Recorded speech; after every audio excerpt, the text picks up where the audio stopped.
Welcome back, Red Spotters. Another show in the Red Spotlight Entertainment Podcast. I'm your host, Alexis Soto, joined by Mr. Peter Martinez.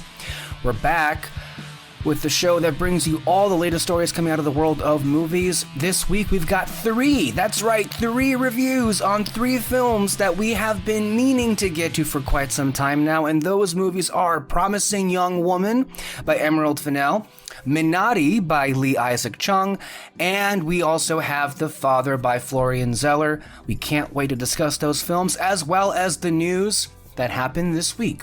All of that here on Red Spotlight number 326. Peter, let's get into this, into the news, and we've got a couple of trailers that we need to discuss. And the first is Last Night in Soho, which is the upcoming film that is by Edgar Wright. If you're not familiar with Edgar Wright, well, you should be. He evidently made the best movie of all time, those are not my words, called Scott Pilgrim vs. the World. Yeah, that's a fact. Yeah, evidently. Also, the Cornetto trilogy, as well as Baby Driver and other films. Originally supposed to do Ant-Man, but he chose to leave that project. And this is his upcoming movie, and this trailer, I saw it, miraculously enough. Wow, yeah, that's a first. That's the first no I saw had to it. put a gun to your head to watch a trailer. Yeah, well, the image is, it's a stunning trailer. The images are just, it's everything you want, I think, not just a trailer to be, but what you'd want a movie to be to grab your attention. You have these amazing visuals, and you also have a kick-ass premise that just gets you in. Like, look, I really like Edgar Wright's films from what I've seen. Do I love any single one of them? Absolutely not. Really? No, I don't. Not even Baby Driver? I like it a lot. When I say love, I mean I haven't rewatched it since I saw it in the theater, so that should tell you how much I care about it. You broke up with the one of the actors. Well, one of the canceled actors, you mean? Because there are several now in that movie that are canceled. No, but only one broke your heart. This trailer is exhilarating. It's exciting. It's that kind of trailer that makes you want to watch the movie right then and there. It's beautiful. If it delivers on what it's promising, this very easily will be my favorite Edgar Wright film. Just because, and I'm saying... But have you seen Scott Pilgrim vs. the World? I have, and the less said about it, the better. All right, Peter, what did you think of Last Night in Soho? I am very excited. Very, very, very excited. I got If I could name my top 3 most anticipated films of the year 2021 on this globe, it'd be Dune. Yes. Can't forget Dune. It will be released. It better be. And then The Last Night? The Green Knight. The Green Knight. Is also in that top 3. You said The Last Night.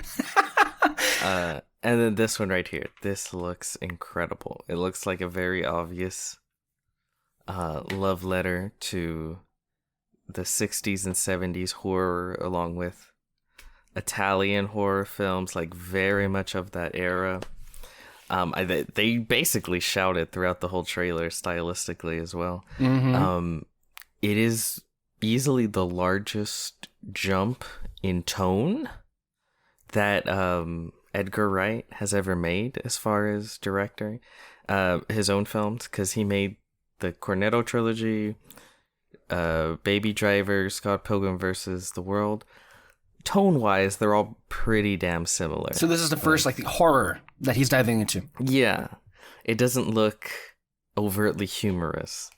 Right. No, not at all. Not even in the slightest. It doesn't look like it has quick pan, how he's known for those quick pan movements. Mm-hmm. The energy to his films does not look like that. It looks... It should be criminal for a film to look this good. I'm really excited. I am too. And it may be an amazing year for horror films as well. I should let the audience know that soon, Peter and I will be talking about The Conjuring, The Devil Made Me Do It, which is the third film in the series, and A Quiet Place Part 2, which are both horror films. So might be a great year. And don't forget, I think there's also a Halloween movie coming out this year. There's also Candyman and then others. So, hey, might be a great year for that. Others? There are other ones, I'm sure. I'm just forgetting. Oh, I thought that was the name of a horror film. No, I meant other movies in the horror genre will be released this year. You said it and others. Like I thought that was like the name of a movie. No, Others. No, absolutely not. So that's Last Night in Soho. Then we have Jungle Cruise, which is the upcoming Disney live-action film starring Dwayne "The Rock" Johnson and Emily Blunt, based off the Jungle Cruise attraction at Disneyland. They have another trailer out. This film will also be released via Premier Access Disney Plus and also in theaters. How do you think the trailer went, Mr. Martinez? So far, the trailers have looked fine. Yes, that's the best word to use, fine. Like, fine. Like, I wouldn't hate if I had to see the film, but I'm not rushing out to see it. Which is a shame because the posters are exquisite. That poster was beautiful. Yes. Fantastic. That if I knew nothing, I'd never seen a trailer, but I just saw that poster, I'd be like sold. Gonna see it the first night. But the trailers seem fine. And okay, I think what's difficult about it is the main cast. I'm gonna be real. Dwayne Johnson is fine, but he doesn't have that, like, he's very likable. I don't know, like when I think about these kind of roles, I think of, everyone talks about like Jack Sparrow and stuff like that. I think of like Brendan Fraser, The Mummy, just someone like, yes. To me, I've seen The Rock play The Rock in so many movies. It's hard to just not go like, it's The Rock again. You're basically saying, like, really help elevate those films that you're talking about, the Mummy movies and the Pirates movies, was this big presence, was this big personality, this character, basically, in the form of Johnny Depp in Pirates and then Brendan Fraser in Mummies. Whereas Dwayne Johnson, we know, is playing the exact same version of himself that he does with every single role in all of his movies.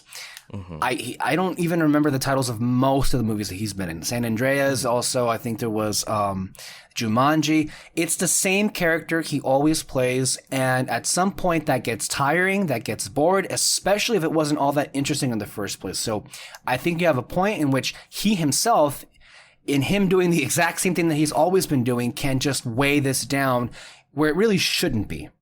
I'm curious, though, of Emily Blunt, because she's the opposite of Dwayne "The Rock" Johnson. She's a very dynamic actor. She plays so many different kinds of roles. I mean, she's basically just having a big hit here with The Quiet Place Part 2. This is her second reprisal, or her first reprisal of this role in that movie. But she plays action, she plays horror, she does musicals. I mean, she does a whole variety in her repertoire of, of movie roles. And so this is, I think, one of her first in the action adventure foray. I know she did the action movie Edge of Tomorrow, Live, Die, Repeat. And so I'm very curious to see basically her, because I view her as a movie star. I think, honestly, she's becoming one, especially with how well the movie is doing, Quiet Place. Like, she deserves that attention.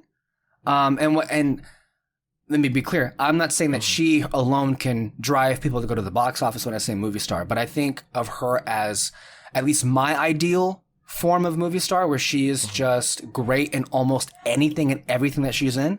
And so that alone piques my interest with her being involved here with the Jungle Cruise. But I agree with you. The trailers have been... They've been trailers, man. They can't find it. And you also can't say enough of how disappointing this studio, Walt Disney Pictures, under the wing of Alan Horn, has been. How many horrible films.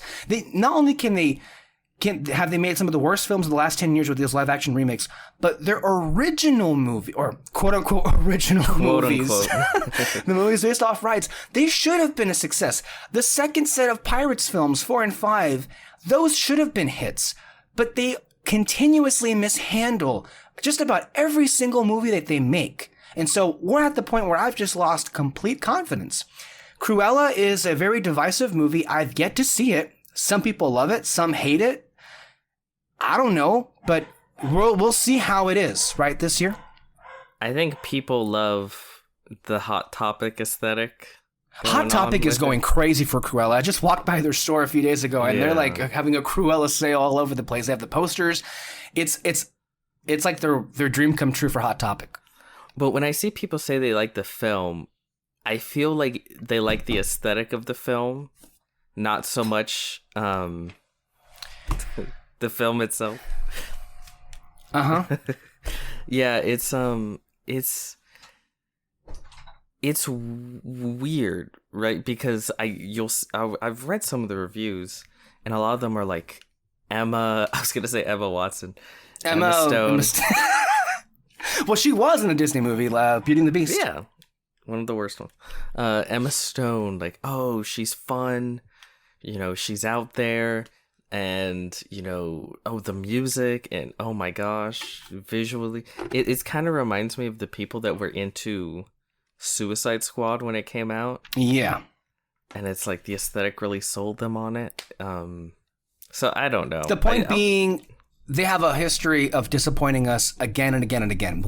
I feel we were charitable and maybe a bit naive in hindsight, but we were really getting our hopes high for Mulan, and no, that cratered on impact immediately. So again, like every time there is the potential for something good, it always ends in disappointment. So again, low expectations. Let's get on to the Marvel movie, Eternals. They also had a trailer.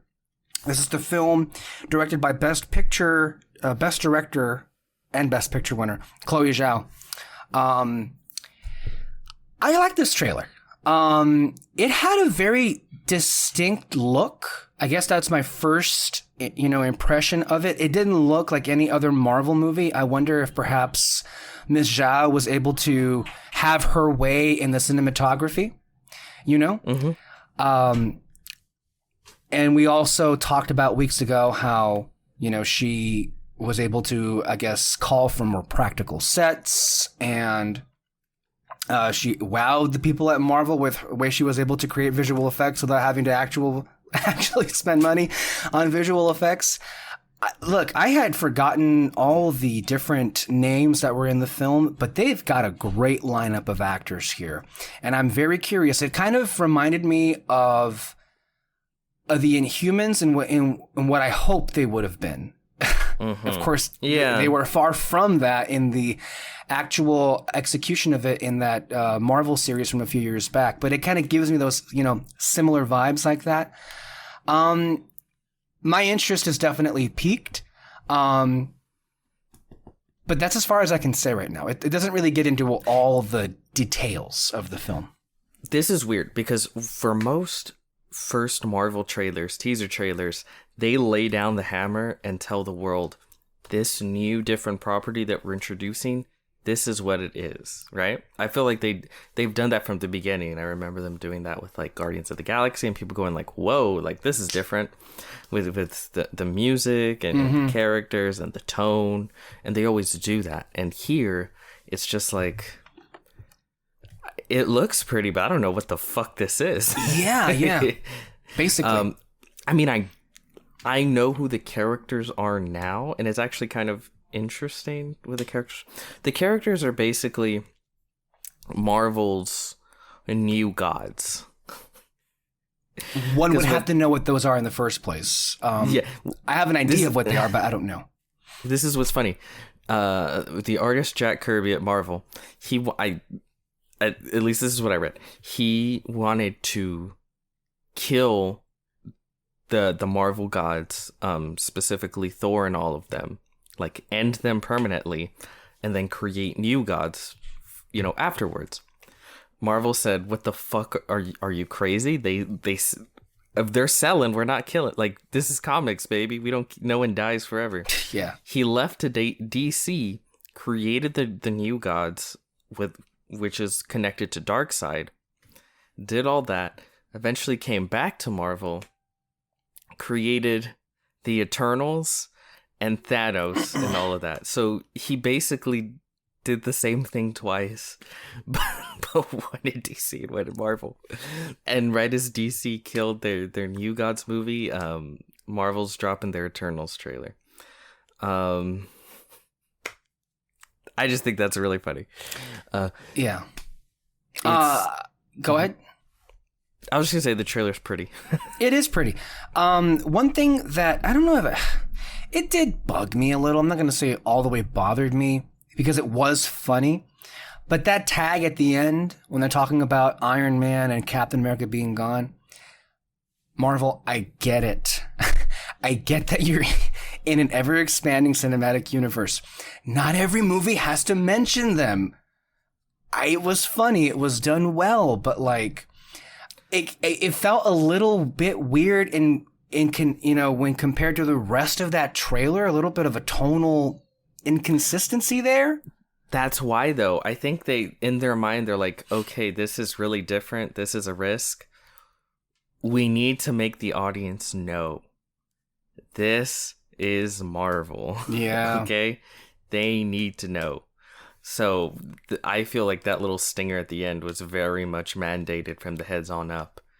You make sure Iron Man and Captain America are name dropped and just have a serious tie to the whole universe in that trailer.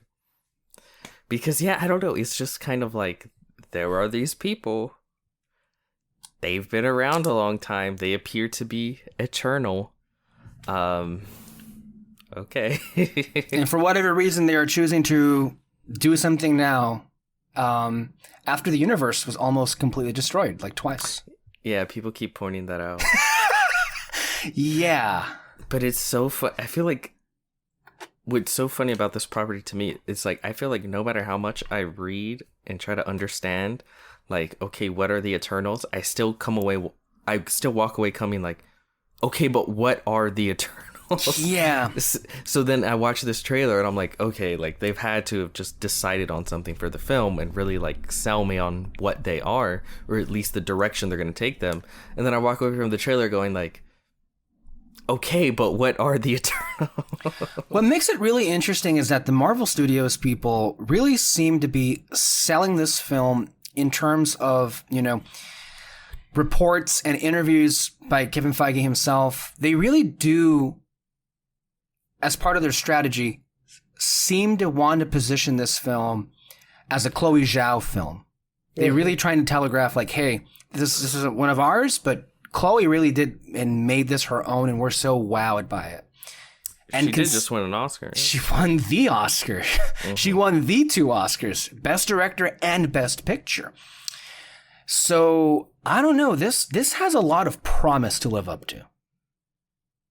Yeah. Mm-hmm.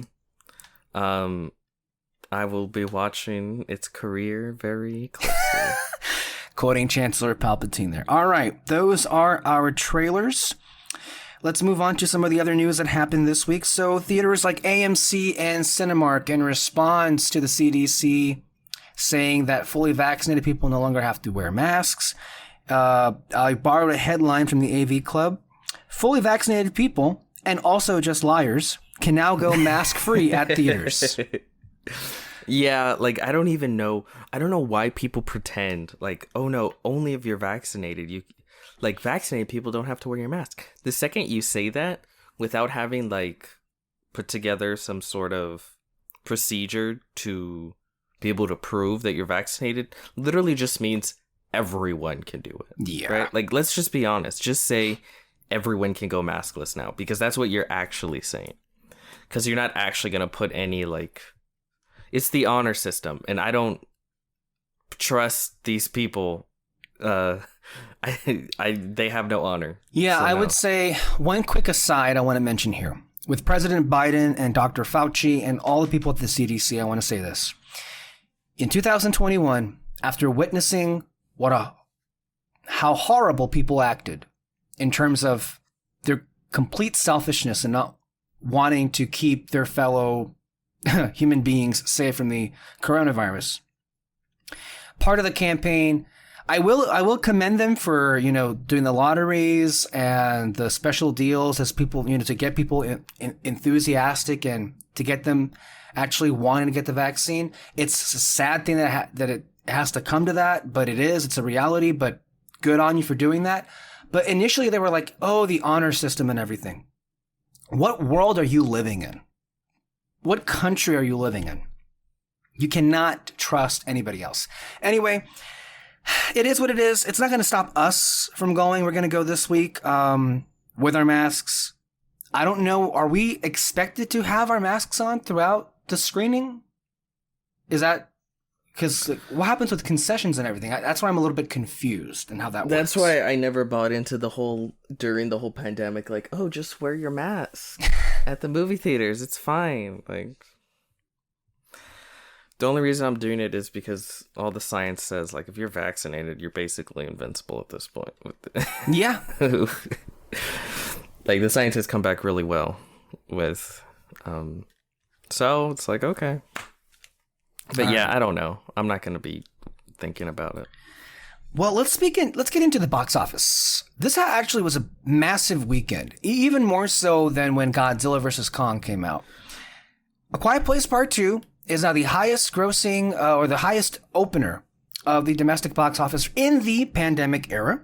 Quiet Place Part 2 opened with a 4-day total of $58.5 million and a 3-day total of $48.3 million, blowing Godzilla vs. Kong's opening out of the water. And then in second place was Cruella, with a 4-day total of $26.5 million and a 3-day total of $21.3 million.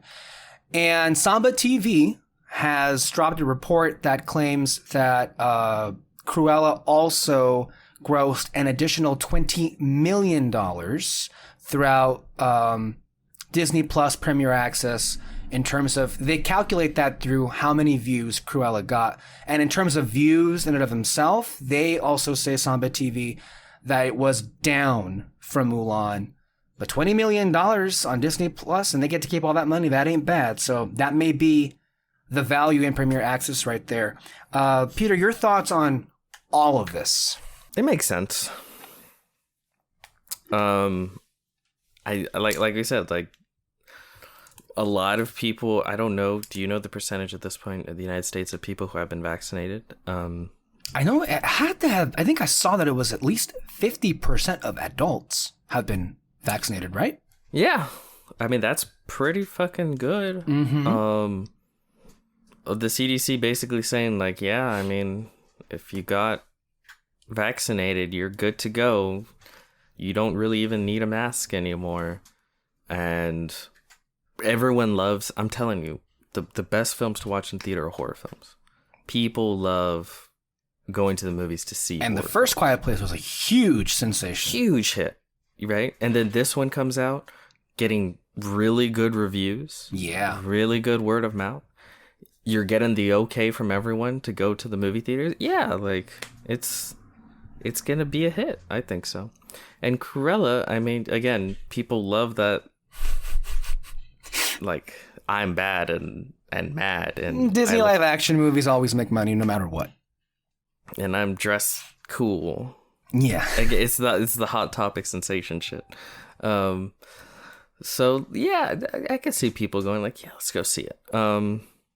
Yeah, no, this doesn't surprise me. This, to me, this is like the official, like, opening bang of the summer box office. And it's very promising. And I'm hoping it's going to lead to more and more regular movie going coming back. It may be the beginning of that coming back. We're going to come back this week, so. Yep. That's going to be fun. So, did you hear that Amazon bought MGM, like, on a random Tuesday last week for $8.5 billion? MGM, I cannot even, honest to God, tell you what they have besides James Bond. And a lot of people feel like that was they overpaid to get MGM for $8.5 billion. Yeah. And now all the James Bond people are freaking out.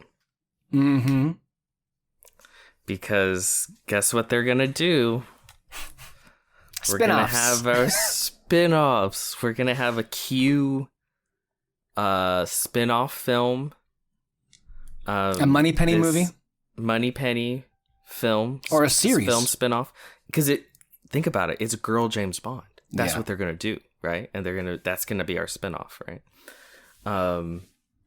Yeah, for sure. I do think they probably overpaid, but they still paid. And, I mean, why should we care? It's Jeff Bezos. This is the richest man on the planet. He can pay whatever he wants and he'll be fine. Whatever the fuck he wants. Yeah. All right. Timothy Chalamet. I like him. I really like him in a lot of the roles that he's cast. This next one, though, so he has been cast as Willy Wonka. Willy Wonka in an upcoming spin-off project. It's not a spin-off. It's a prequel film. So it's a prequel origin story. It's an origin story. Because when I saw Willy Wonka, Charlie and the Chocolate Factory, I was like, I need a spin-off origin film about this guy. You know, the mystery to him wasn't the point, right? Like, we can't have mystery anymore. Anytime mystery is ever implied or in just anywhere in a film, it automatically means, well, there's room for a spin-off prequel, sequel film to explore every nook and cranny. And this is buy or sell. I sell it hard. I have no interest in this. No. Projects like this need to die. That's it. Seth Rogen says comedians shouldn't complain about cancel culture. To accept that jokes are not things that necessarily are built to last. A lot of comedians have been really getting a lot. They've been acting like children. I'm gonna be honest. They're fucking children. It's an easy out to say, oh, I'm failing as a comedian or no one thinks I'm funny.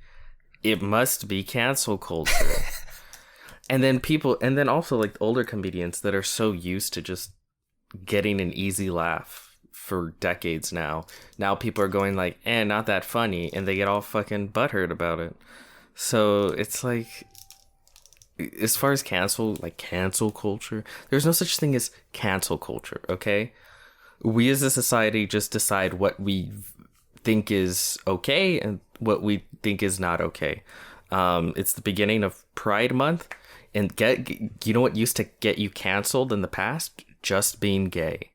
That used to get you canceled. And now, what gets you quote-unquote canceled is being homophobic. I see that as an absolute win. Okay? Me too. and as far as like, I don't know any comedian that quote unquote has been canceled that hasn't also broken the fucking law.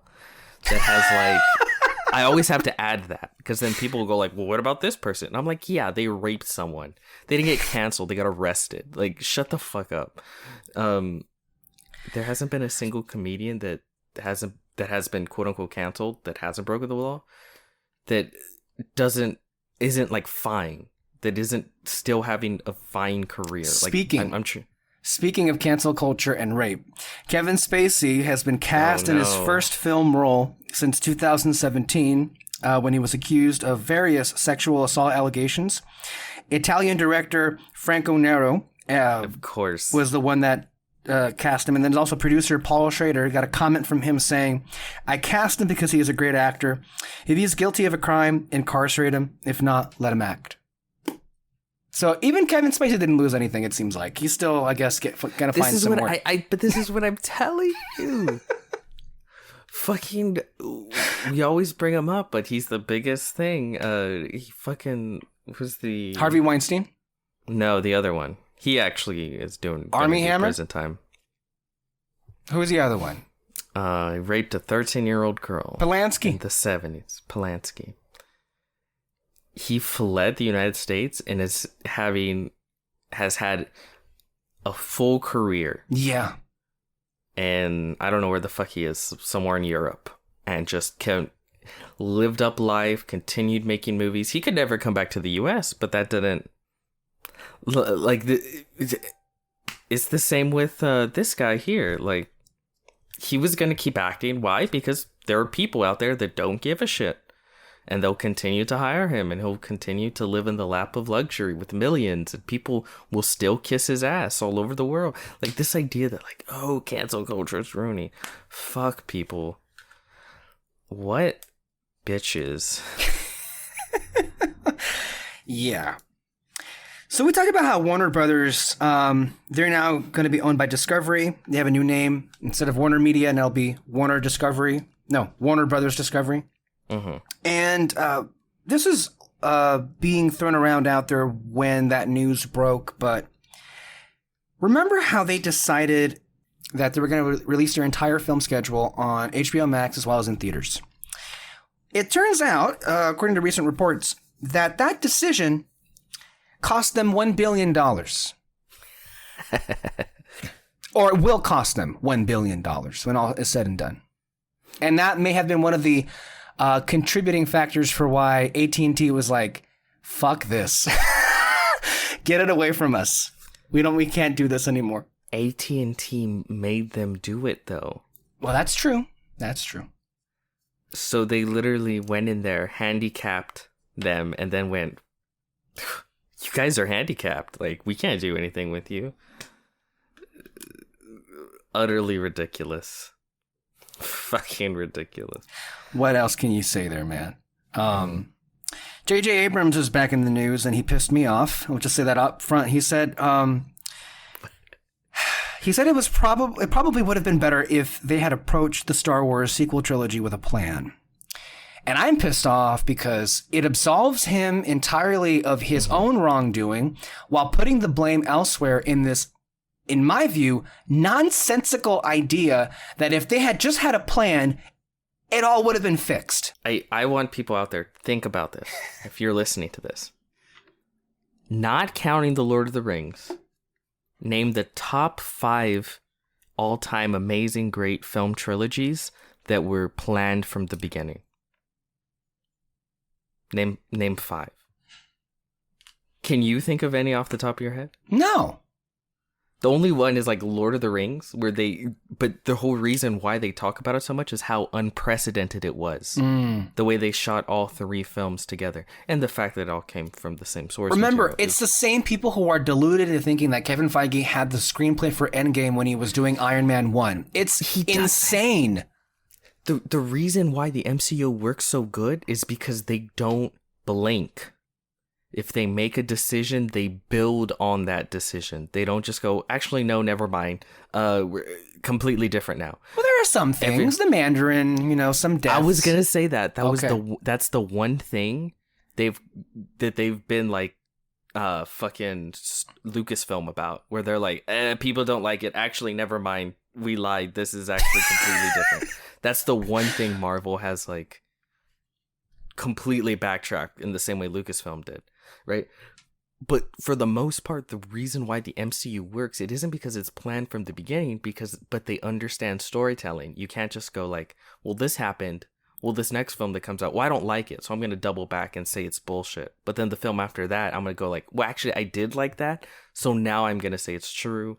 And then this other film ignores it completely. Like, no, you have to build on whatever was done, even if you don't like it. That's how storytelling works.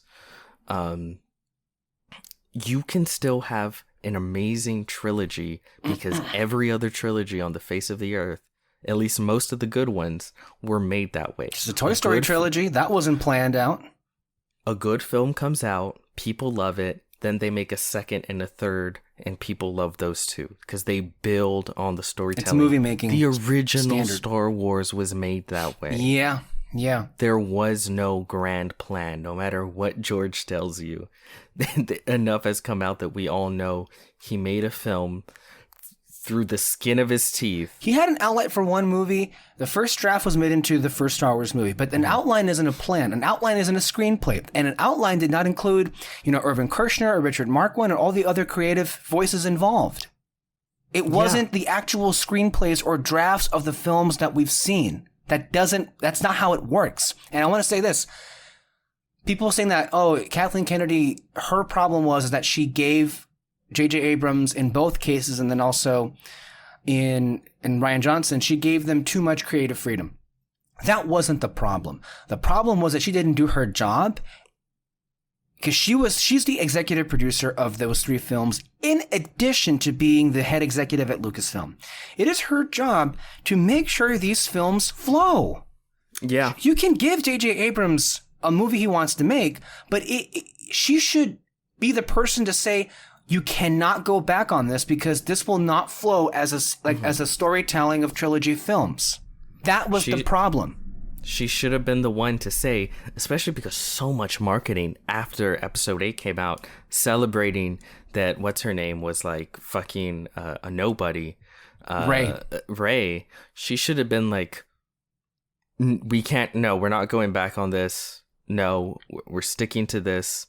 Like, we need to have these certain things for it to flow. And again, that is what Kevin Feige does. Like, he says, we eventually want to do a team up, so we need to end here. You can do whatever you want, but we got to end here. This is where the characters need to be by the time it ends. Right.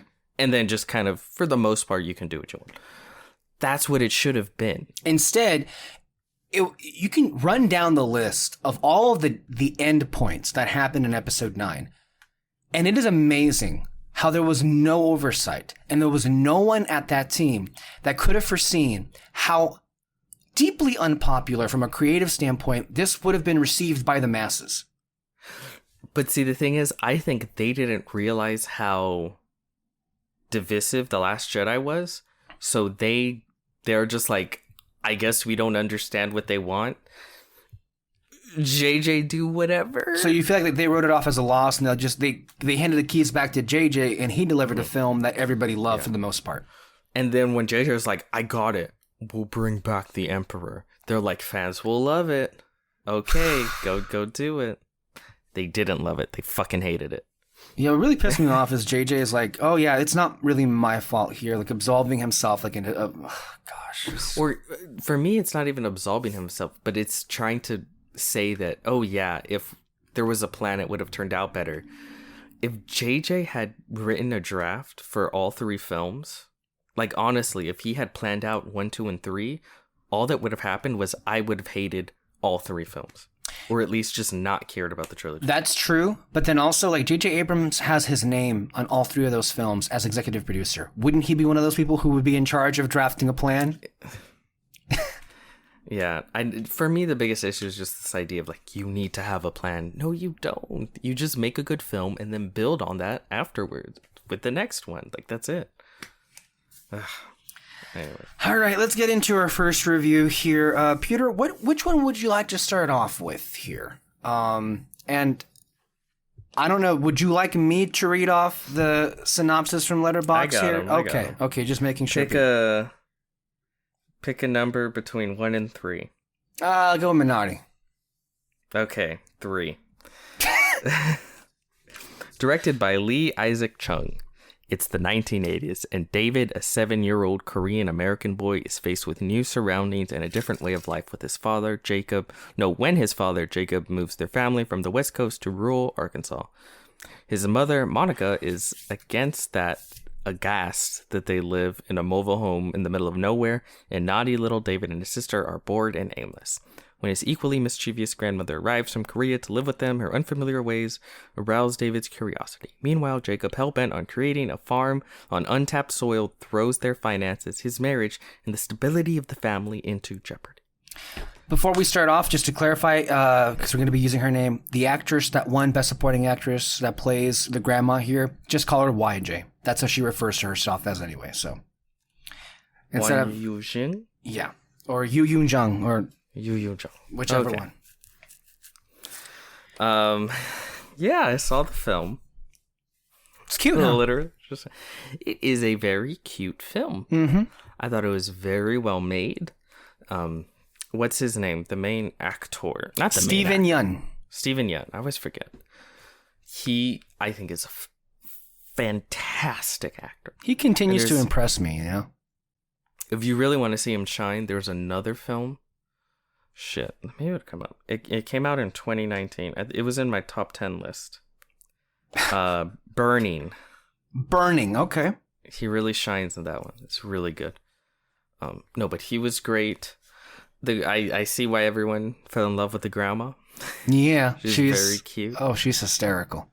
I like the quaint nature of it. Mm-hmm. This sort of, slice of life tale of this family trying to make it, trying to capture that American dream and the highs and lows that come with that. Yeah, no, I really like it. I see the reason why a lot of people liked it. Mm-hmm. I don't think I'm as in love with it. Like, I wasn't like, yes. Like, if I think of films that people were like in love with, and then I saw it, I'm like, yeah, I'm in love with it too. I think of like Nomadland. Yeah. In here, it's like people are in love with it, and I'm like, yeah, I see why people are in love with it. It's really good, but I'm not as in love with it, I think. But yeah, it's good. I'm with you all the way, Like, this is not one of the films that I would say, I'm passionate about. This is a category of films that I enjoyed, and I respect the craft, the filmmaking, and the performances and the story in and of itself. But this is not one of those movies that I'm going to personally go back and revisit or think much about after the fact. But in the moment, you are, I feel, invested with this story because, it's a story of many things. It's also, a story of struggle. This family, just they're moving away. I think they're from Korea.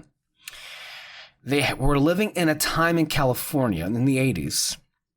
And Stephen Yun is bringing his family, uprooting them basically again, going to the middle of the country to start a farm. And there's a scene where they thank Ronald Reagan or like, oh yeah, because Reagan's doing this or farming or whatever. And this film is a lot about them adjusting to a very alien, foreign place. And also the father, played by Stephen Yun here, doing his damnedest to, justify the move out here by getting this farm off the ground. But then also there's a war that needs to be won at home, and him trying to keep his family from falling apart because, as can be expected, his wife is not too thrilled to be there in the slightest. And of course, with them fighting all the time, especially in front of the children, that creates other problems. And then comes the grandma to attempt to try and help things. That's your basic setup that happens here. In particular, I was very taken with the performances of Stephen Yun, and then YJ as the grandmother. Oh, she cracked me up. She's not your typical grandma, I guess. Or maybe she is.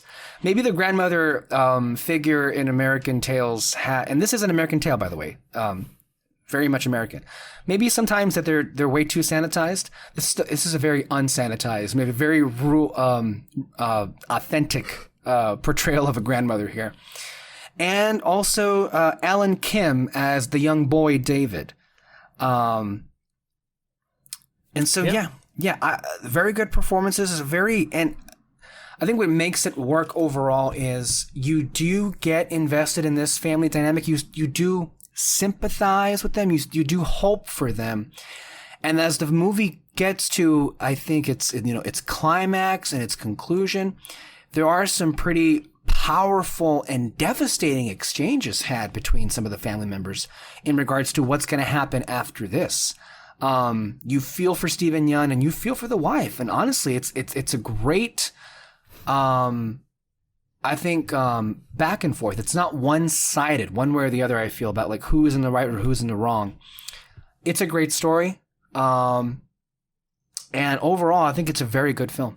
I enjoyed it, and I think that the all the nominations this film got, I think, were deserved. Yeah, I agree. But it does fall into that category of movies where I don't know if there's much else to say about it. It's good. Yeah. It's definitely worth your time, but I'm not sure how much more we can say here. It's one of those movies where it's like people talk about it and I'm like, I know what it's going to be. And it's going to be good, but it's like, I know what it's going to be. And then I see it and it's like, yeah, it is good. But yeah. Very good. You should watch it. I will say. I would recommend it, obviously. If you were needing something to watch, definitely put this one on. I think I would put this in the very good column of movies out there. Yes. Will it make our top 10? Well, wait a couple weeks to see. Pick a number between 1 and 2. 3. Oh, wait. Yeah, how could I fuck that up? 1.5. 1.5. Does that count as a number? Yeah, but what's the number 1.5? Is there a number after 1.5? 1. 1.51. Wait, 1.5 would be rounded up, so that would be 2. So, Promising Dumb Woman. Okay. Let's do that one. Promising Young Woman, directed by Emerald Fennell. Payback never looked so promising. A young woman haunted by a tragedy in her past takes revenge on the predatory men unlucky enough to cross her path. Starring Carey Mulligan, Bo Burnham, Alison Brie, Clancy Brown, Jennifer Coolidge, Laverne Cox. Wow. Okay. I didn't. Where is he? He's not here. Adam Brody, Max Greenfield. I'm looking for what's his name. I know who you're looking for. He should be in there. Why is he not? Alfred Molina is here too. Yes, that's the one I'm looking for. But I couldn't find him. He's at the very bottom of that what listing. the fuck? I know. How dare they do that to Alfred Molina? I got excited when he popped up in the film. Okay. Rene Russo, I think, is also in this, right? Who? Isn't it Rene Russo? Maybe I'm thinking of somebody else. The guidance counselor at that college that she visits, isn't that? Or maybe it's somebody else. Never mind, it's Connie Britton. Mistook for somebody else entirely. My fault. I thought it was Rene Russo. Rene Russo, who portrays Thor's mom. Mm-hmm. That's who I thought it was, but it was somebody else. Yeah, I have very mixed feelings on this. I knew you would. I don't. But maybe I will after I hear what you have to say. This, I need to get it. You get it out. You get it out. For those who are not aware, this film, and in particular the film's ending, has been met with a lot of mixed reactions. Mainly those who, like me, love it. Love it. I thought you said those who like me, like who like you. Those who like me love the way that the movie ends. I personally love the ending of the movie because it for me, it left me on this like high. Catharsis. Oh God, the catharsis, the revenge, the justice that swept over it, I think was, for me, overwhelming.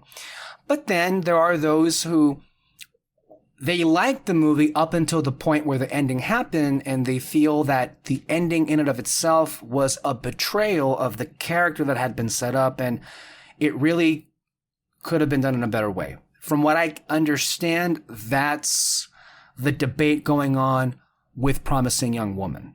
Mm-hmm. For me,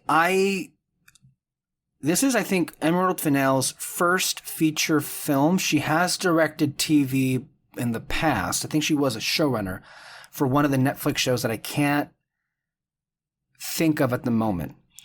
To me, I think this is a very impressive directorial debut as far as feature filmmaking is concerned. I love Carey Mulligan. I love her because she comes across as a woman clearly who has been through a lot, as you will see when you watch the film. But I'm a very big fan of how she is able to use the system against a lot of the perpetrators from her past. I love how she just effortlessly commands the stage and blows her opponents out of the water. They don't see her coming at all. And there are some, and in some of those moments, when she basically pulls back the layers and reveals who she is and why she's there, I love how Carey Mulligan just eats up that scenery. I love seeing the horrible looks of shock on those awful people's faces. To me, this is a story of like finding justice in a very unjust world. And in particular, it deals with an area or a group or a particular classification of incidences that have seemingly no justice, and that is with women who are raped. And the benefit of the doubt being given to the rapist or the alleged rapist, and everybody looking the other way. It feels like, to me, a movie, I don't know if emblematic is the right word to say, but of the post-Me Too world that we're living in now. In some ways, you could also maybe call this Me Too the movie. And for some people, that may be a bit of a turnoff. But this isn't really the movie you're expecting, I feel. There are moments of sincerity. There are moments of heart. And you do see glimpses of a really happy life that... What's her name? Is it Cassandra? Yeah, Cassandra, who's the main character. That she could have. And then things happen. And it doesn't work out the way that you want. I feel like for me, on my second rewatch, I will say I did feel a little conflicted. While still, I think the ending is solid. Because of how much I was invested in Cassandra, it just makes me feel bad. Ultimately speaking, the ending that happens to her, because there were slivers of how she could have moved on from this thing that happened to her, but really couldn't. Mm-hmm. But because of that ultimate justice, or the ultimate justice I think anybody could say, was served. So I'm not going to say that I'm like, oh, I'm in love with the ending entirely. I do love the ending. But upon like further reflection, I do feel a little bit of that conflict. That being said, the catharsis at the end is just too overwhelming for me. I love that part, you know? Mm-hmm. The film uses a lot of really bright colors, I've noticed. It had a great orchestration of Britney Spears' Toxic as toward the third act of the film, as Cassandra is making that final march to, I guess, her revenge. Bo Burnham, wow. He did great with directing Eighth Grade, a film that Peter and I both really enjoy. I think one of the best horror films of all time at this point, if you suffer from like social anxiety. But Bo Burnham, he comes from YouTube, but he's very talented. I think he does a great job with... He's the one example of YouTube being good. Yeah, I feel so. I mean, he just had, I think, a comedy special drop on Netflix. So like he's a multifaceted talent. And a presence that I genuinely find inviting in the film. Mm-hmm. Overall, it's one of my favorite films of the year, bar none. Okay. I had zero issue with the ending, so that entire rant was useless. I don't think it was useless. I think it was meant to inform people that there is I'm kidding. Okay. Stay chill, my dear child. Okay. If you're kidding or not, mm-hmm. I just have to be there to make sure the audience isn't confused because they can't see you. Mm-hmm. And even then, I can't even tell myself. I feel my voice inflection. Well, actually, people can't tell sometimes. Okay, fine. My issue is that... oh man, how do I put this?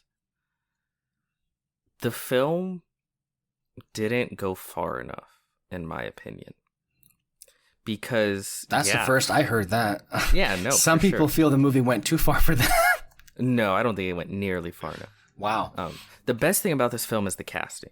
I think the casting all around is really good. Oh, yes. Like Bo Burnham as like the quote unquote nice guy. Mm-hmm.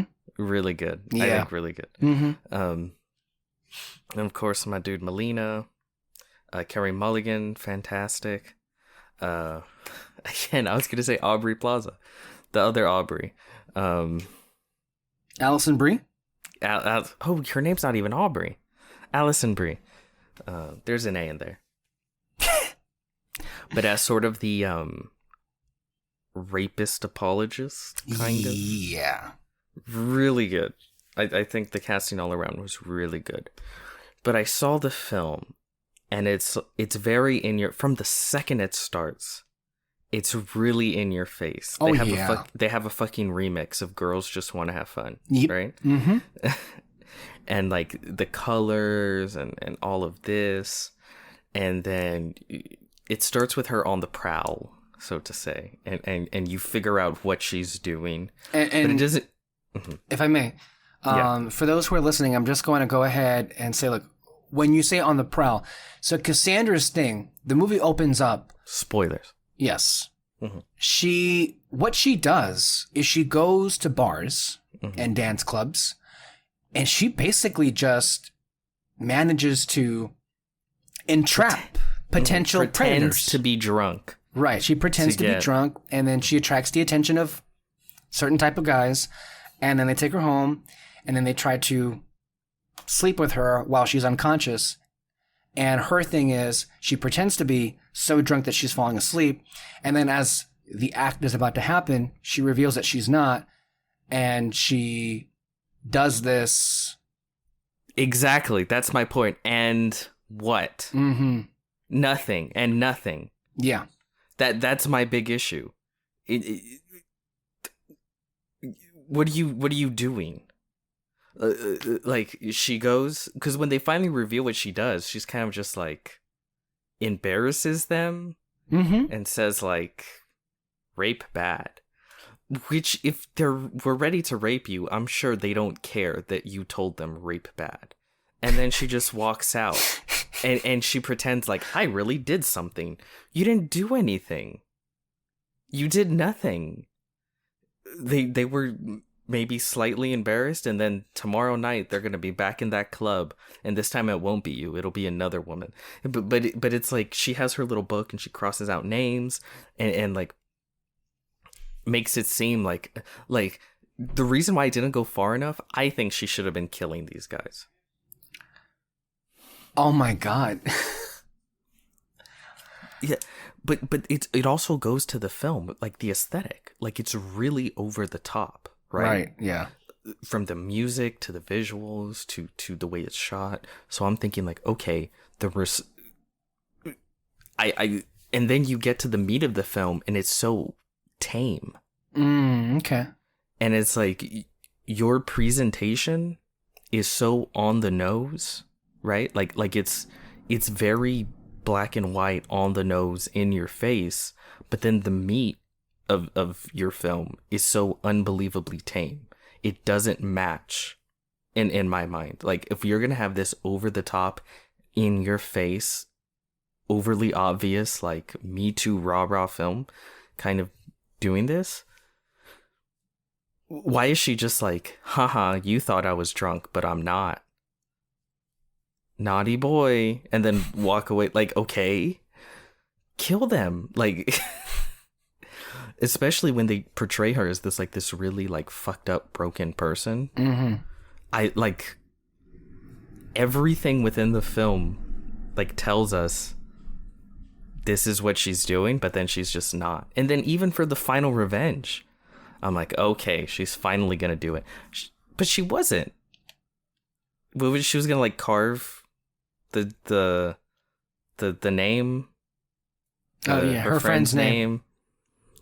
But she wasn't even gonna kill him. And I'm like, he's rich. He'll probably go to a plastic surgeon and have that taken care of. Maybe you cost him a few $1,000s, but like, what is this revenge what do you think revenge is? Like, this isn't revenge. I guess having them kill you and then getting them arrested, but you could have accomplished that by simply taking the video to the police and they would have been arrested either way. Like think about this. The catharsis that you felt, them getting arrested and all of that, the only difference would have been I guess she would have carved the name in him, and then I honestly assume she wouldn't have shown the cops, right? Because she hasn't been getting any of these other guys arrested. Right. So she probably, her whole thing, she would have walked away going like, I got my revenge. I carved her name into him, and now he gets to go on and get married and live his life. And like, no one, like, how is that revenge? Like, take the fuck, either you're going to kill him or you're going to take the fucking video to the cops right away, and then he gets arrested. And then, you know, you can flash a big fuck you to them as they're all being escorted. Wow. And I guess I feel bad saying this, but she kind of comes off like dumb to me. Like, you take all these big risks, and for what? Like, what are you doing? I was frustrated. Fucking kill them. Because then that would have at least been, like, interesting. Like, it would have been... It would have matched the over-the-top nature that the film was putting out. And you would have had sort of a moral conundrum? What's the word? Dilemma, I guess. But yeah, I don't know. I became kind of frustrated because it's like... What are you doing? I can honestly say that never once occurred to me. But that is a good point. That is, I mean, if I were to guess as to why that wasn't part of her character, I mean, I don't know if, I guess they didn't want to go that far with her because at some point that would have made her irredeemable as well. I'm only just guessing here. Irredeemable, though. I think it's morally gray. Sure. Yeah. Because, like, killing rapists, that's morally gray. Right. But it's, I don't know, but it would have made the character more interesting because what she was doing instead just wasn't interesting. I'm just kind of baffled. Like, what do you think you're accomplishing? Like, this isn't, and even at the end, you could have said, like, okay, now at the end, she's determined to have her revenge. And I thought, like, okay, she's going to kill him or she's going to do something. But no. It's kind of carve. And I guess that sucks, right? I wonder if the film was implying there that I don't think the character Cassie was, I'm not sure she viewed herself as accomplishing anything. I think she just did that to keep the memory of her friend on, or living on in some way, somehow, at least for her. Because she seemed to be a character that she accomplishes that by getting them arrested. She didn't get any of them arrested. Yeah, at the very, very end. Okay, but I mean the ones in the beginning, right? So I think what the movie is trying to say is Cassie, in doing these acts, is doing this for herself to keep the memory of her friend alive. And I have to think, if I remember the movie correctly, on some level, especially when she starts to reconnect with Bo Burnham, that she understands that it's not getting her anywhere, it's not getting her anything, and she needs to let that go. Because there was a point in the movie where she's kind of convinced that she's not doing anything with what she's doing, and she needs to let that go. But then the revelation comes a little bit halfway over the movie, and then she decides to get revenge for real. But if I'm going to guess what happened is, they didn't want to make that character a flat-out murderer because it would have been even more gray, and I guess that would have not been the clear-cut message they were trying to achieve. I feel that's what the intent was behind that. That's an assumption, obviously. Maybe, but then don't have this, like, over-the-top, in-your-face, like, tone. And you know, the way it's bright and colorful in your face. I guess if you want to do that, like, I would expect a character that matches that energy, and the character didn't. And in my mind, like if they're really showing, like, you know, women scorned, getting revenge, she's out here, getting revenge for what happened, but she's not. Like, she's just not. Especially when a lot of the other characters, like the guys that she's getting revenge on, are portrayed over the top in ways where it's like, okay, if you killed them, you wouldn't feel that bad. Like when they had McLovin as like the most douchiest character in the world, I thought, like, okay, like clearly they would only go so far and paint this so black and white if she was going to kill him. But then she just leaves while kind of spooking him a little bit.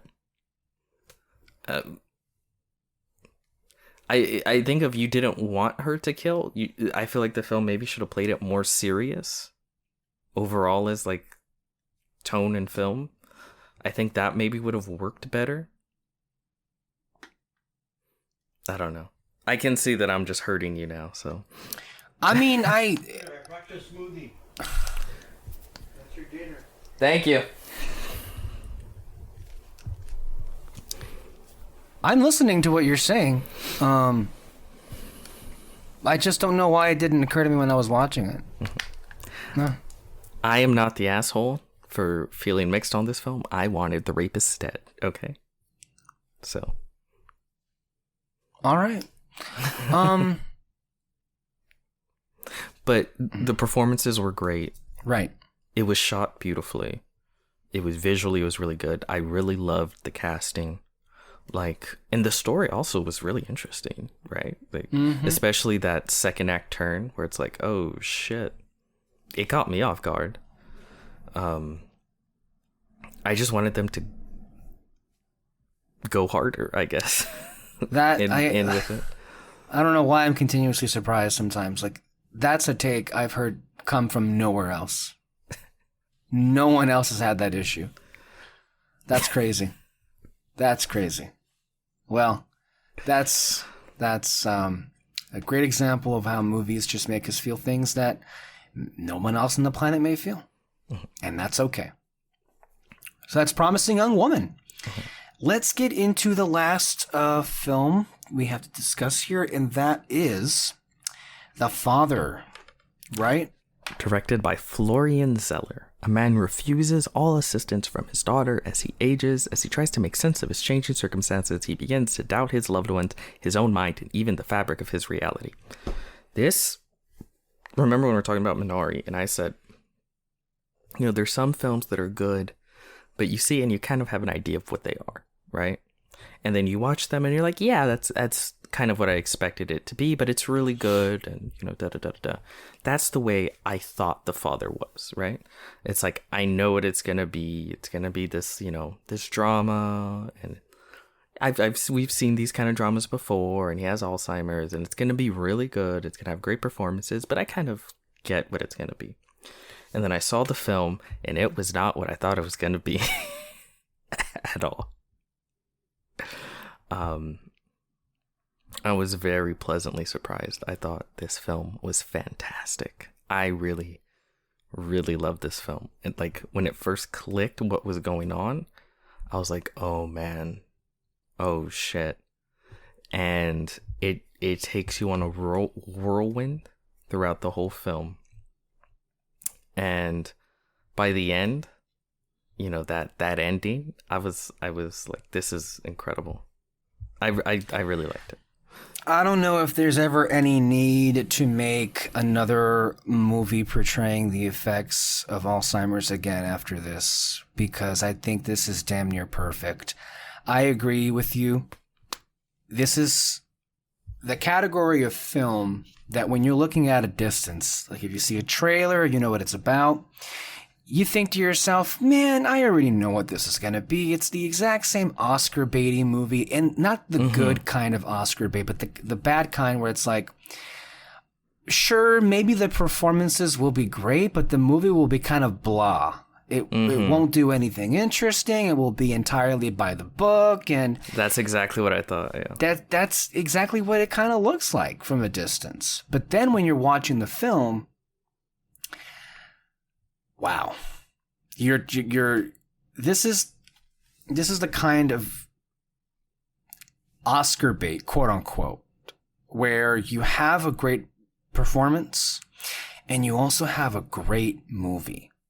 Like a legitimately great movie. It's not like it does something quite unique unto itself, and that is, okay, so it's a story about a guy with Alzheimer's. Okay, but no. Usually when you see those kind of movies, it's not the person going through it who's the focus, but it's the person who is in charge of taking care of this person and how they're reacting to this other person having Alzheimer's. This movie kind of plays like a horror movie, I'm going to be honest with you. You know, Peter says it best. Peter says it best where the best or the best kind of or the worst kind of horror is the stuff that's real. And this is very fucking real. And it is goddamn terrifying that people have to go through this. Because this movie takes you inside the mind of somebody who is suffering through this disease. And let me tell you, it scared the shit out of me many times watching this. This movie, you know, I think does a great job of immersing you in what is going on inside Anthony's mind. Anthony Hopkins, who does the main portrayal of this character that we're, exploring with. And a lot of the details in the film, you don't quite catch initially. You know, you're being privy to certain conversations being had, certain actors staged in a scene somewhere, and then you see it again, and then you think to yourself, well, wait a minute, this is not how I remember this scene. These are different actors. They were somewhere else. What's going on here? And so initially, as you're experiencing the film, you're very confused. You don't know what the hell is going on. Yeah. And then at some point you come to understand this is exactly what Florian Zeller is trying to do. He is trying to make you as confused as the person who is going through Alzheimer's. And let me tell you, it was horrifying. You just lose all sense of who you are. And you feel so much for Anthony in this because there are moments where he's holding on to certain people who he's speaking with to please don't leave the room. Because every time one actor leaves the room, it turns out that they were either never there to begin with, or somebody else walks in and we're going off to a different subject altogether. You don't even realize at a certain point when Anthony is moved into his daughter's apartment. Because the movie starts off with him, but then it ends up him living elsewhere. But then maybe, as the film's ending could potentially suggest, maybe he was living somewhere else the entire time. And part of what makes it all immersive and what adds to the confusion in all of this is the brilliant production design. I would argue the father definitely deserved this over Mank, in that is the production design in this film ended up enhancing the narrative and the effect of the film. The production design in terms of how these apartments, these flats as the Brits call them, and the overall design of them, you cannot tell the difference. It's the same series of doors, it's the same series of rooms, but you cannot distinguish between his own apartment, his daughter's apartment, and then also, I guess, a health care home for elderly people or for those who are sick. You cannot distinguish them. It's a brilliant movie. It's terrifying. And it's Florian Zeller's vision. This is adapting the stage play that he wrote into film. But it also makes it's elevated immensely with the powerhouse that is Anthony Hopkins leading this. He's incredible. He is incredible. And he deserved that Oscar. Yes. Now you know what I'm talking about. He absolutely deserved that Oscar, which would have made me personally happy to see him win this. It was a home run if there ever was one. And it's a movie that I actually really loved the first time, and I loved even more the second time. And one that actually has stayed with me quite a bit. I think this is an exceptional piece of filmmaking. One of my favorite films of the year. And a do not miss. It is well beyond the movie that you think it is based on the cover. You know how they say do not judge a cover by its book? Don't. It's an amazing movie. Don't judge a cover by its book. No, but I agree. I would even add that you would think that it would get old, right? Because that the whole movie is really just falling down a rabbit hole of confusion. Yeah. Of, you know, him waking up and moving from room to room and being in different places and different times, remembering things wrong, seeing people differently. And you would think that would get old, right? Because it's just happening over and over. But it really doesn't. Like, I was captivated all the way through, all the way to that ending. And then also, you as the viewer, you start to piece things together that about what is actually going on, the sequence of events, who actually looks like who. You get sort of hints as to that, but there's still like no clear answers for any of it. The ending leaves you wondering what you were watching the entire time. If that, I mean, you know that this is a story of, you know, this father who is going through this illness, and you know that the events that you see in the film occurred at some place in time, but then you're also left in a place where, man, maybe the timeline for what I assumed this whole movie was, maybe that could have been not what I thought it was either. Like the whole thing of she's moving to Paris. Yeah, that comes and goes. I still don't even know where that comes in. Yeah. I don't know. I really don't. And how that works. I'm not even 100% who his daughter is supposed to look like. Yeah. Olivia Colman is great in this too, by the way. There are some great, a lot of her, I guess, job in this is to react. Mm-hmm. That's what acting is. But in reaction to her father and his decline. Oh, and there are some scenes where, you know, the camera just cuts to her and she is just trying to keep it together from completely falling apart. How horrible this must be. But then as much as bad as you feel for her, you feel even worse for the person who is actually going through this. You know, the entire film, Anthony is just, you know, trying to fight this through and through all the confusion, but it reaches a point where he's beginning to realize what's happening. And there are certain cutaways, not cutaways, but certain scenes where the camera from a distance, and I think it's zooming in on him, and he just has these blank stares, and you have to wonder what is going on through his mind. He may be thinking that, I'm like, what is going on with me? Like, I don't even know what's going on anymore. And then the ending of the film is powerful for so many number of reasons. That final monologue is just a complete breakdown of someone who's had to endure through all of this. In that final monologue, and I don't know if this was your impression when you were watching this, but when he was talking about how he wants his mummy, like, did he just get taken back to when he was a kid? Did his mind just go back there? Like, yep. Jesus Christ, that's awful. Mm-hmm. And he just like crawls up into a ball and becomes a child again. It's like having your entire memories, having half of them be erased and the other half just mixed together in a giant bowl, and it just the things that come at you at any moment.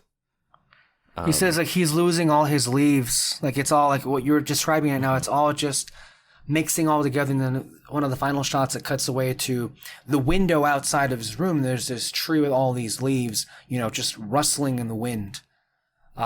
Great use of imagery there to really enhance, I guess, to drive home the point.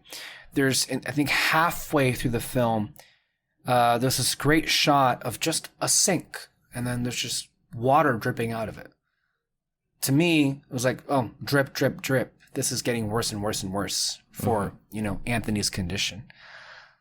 There's this one instance where a whole scene happens again. Yeah, that was, oh God, it was so well put together. Yeah. The way it like starts and then happens and then circles back to starting again. And you're like, what the fuck is happening? Yeah, it's the best I've ever seen of visualizing the experience of someone, losing themselves to Alzheimer's and time and all of that. No, it's a really well done film. I just wish more movies like this were of this caliber. A lot of the films that we just mentioned, a lot of the films that are Oscar bait, as we previously mentioned, are just very surface level, very straightforward, kind of boring. You've got great performances, but I mean, I can name a couple of them. Like there's Julianne Moore in a movie called Still Alice.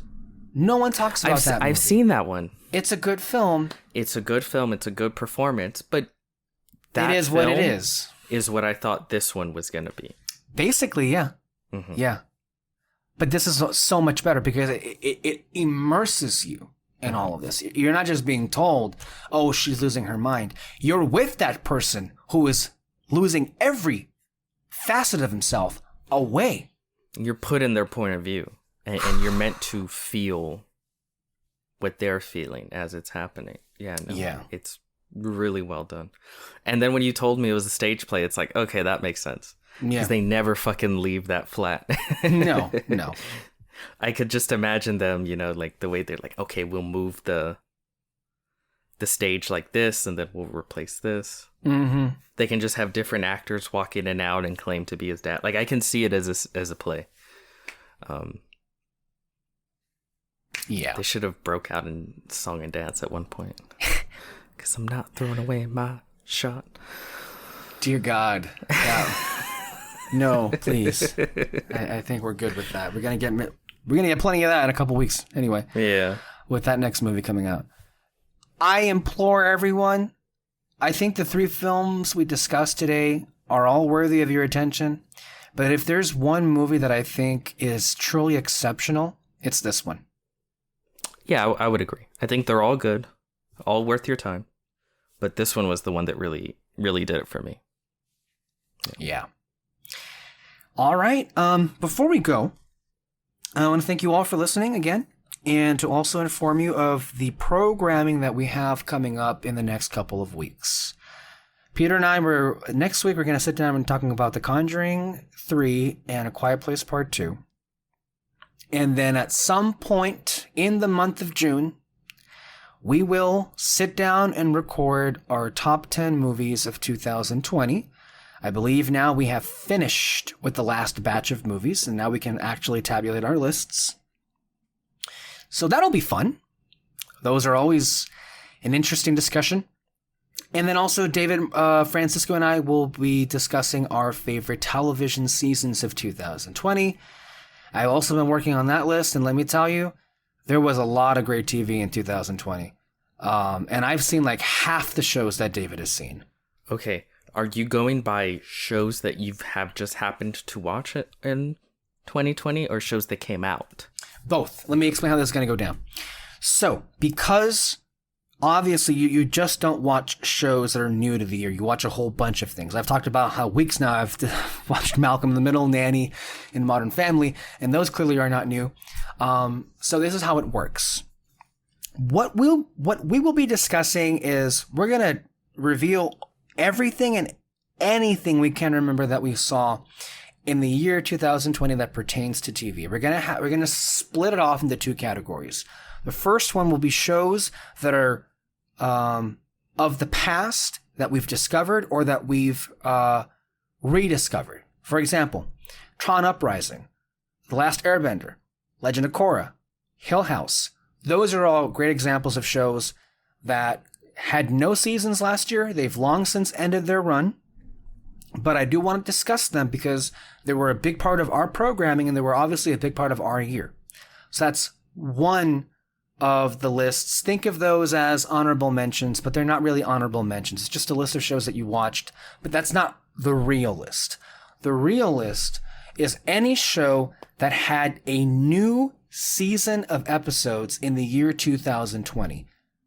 So kind of like how we define 2020's movies is it had to have a release date in the year to qualify for 2020. That's the same thing as TV. If it had new episodes airing in the calendar year of 2020, it qualifies, but it only qualifies for that season. So when you rank the TV shows, you don't rank them based on all of the episodes if ever aired. You rank them based on the new episodes that aired in those seasons. This is my problem with TV. It's so goddamn confusing. It's not confusing. I just explained it for you. It's too much. It's not hard to keep track of. You're basically just ranking the new seasons of TV, right? That's what it is. I guess. So remember, if it's on Letterboxd, you can't talk about it. I would like to remind you that matter has since been solved months ago, and the creator of the podcast, Red Spotlight himself, has decreed that your ramblings / delusions of something automatically being qualified as a movie because it's on an app have been thrown out. That is fake news. That was never decided. That was all in your head. Well, it's a good thing you're not going to be in that show, is it? We'll see. I'll talk to David. We'll see. Oh, okay. I might pop in for a minute, yell at you, and then leave. What will that accomplish? My happiness. And June's going to have a lot of movies. I think Jungle Cruise, right? Or is that next month? I don't even know. I don't know when anything's getting released because everything got shambled about by the pandemic. I'm taking it one day at a time. Yeah, so am I. So those are our big, that's our big focus for this month. And then also, David and I will return to recap the new Marvel series, Disney Plus Loki. It starts airing Wednesday, June 9th, and we will be there the following week to discuss the episodes as it airs week to week. I believe we're in store for 6 episodes or so for Loki. So that is our programming.